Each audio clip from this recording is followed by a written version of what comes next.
Nerul police station हद्दीमध्ये मागच्या महिन्यामध्ये motor वाहन चोरीचे प्रकार वाढले होते। त्या अनुषंगाने माननीय वरिष्ठांच्या सूचनेनुसार येथील डीबी टीमला मोटार वाहन चोरी च्या डिटेक्शनकडे लक्ष देण्यास सांगितले होते। त्या अनुषंगाने senior PI Kamble, crime PI Dhadge आणि त्यांचे डीबीचे 2 अधिकारी बच्चाव आणि ठाकरे साहेब यांनी मागच्या 8 दिवसामध्ये संपूर्ण गोपनीय बातमीदार लावून तांत्रिक तपास करून 2 टोळ्या याच्यामध्ये अटक केलेल्या आहेत। त्याच्यामध्ये एक आरोपीचं नाव आहे इम्रान शेख, त्याच्याकडून आपण जवळपास 6 मोटरसायकल रिकवर केलेले आहेत आणि दुसरा आरोपी आहे सूरज कुमार प्रसाद, याच्याकडून आपण जवळपास 8 वाहने डिटेक्ट केलेली आहेत। याच्यामध्ये एक विधी संघर्ष बालक असून त्याला आपण नोटीस दिलेली आहे। एकूण 11 मोटरसायकल व 5 रिक्षा आपण या 3 आरोपींकडून रिकवर केलेले आहेत। त्यातील 11 गुन्हे हे नेरूळचे आहेत,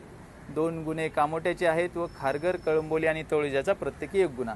याच्यामधले जो इम्रान शेख आहे तो वाशीमध्ये राहणारा आहे, कोपरी गावाचा, आणि दुसरा सूरजकुमार प्रसाद जो आहे तो खारघर येथील राहणारा।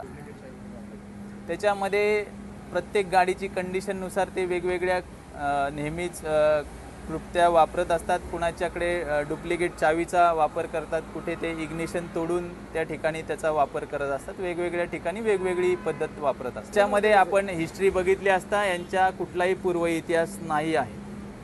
ते बाईक विकायचे की काय करायचे याच्यामध्ये आपण त्या दृष्टीने तपास केला असता आपण बघितलं तर ह्या दोन्ही आरोपींकडून हे दोन्ही आरोपी हे फक्त जॉय रायडिंग करता गाडी चोरायचे, गाडीचा वापर करायचे, त्याचा कलर बदलायचे, नंबर प्लेट काढायचे, जोपर्यंत त्याला वाटेल तोपर्यंत वापरायचे, नंतर ती गाडी टाकून द्यायची।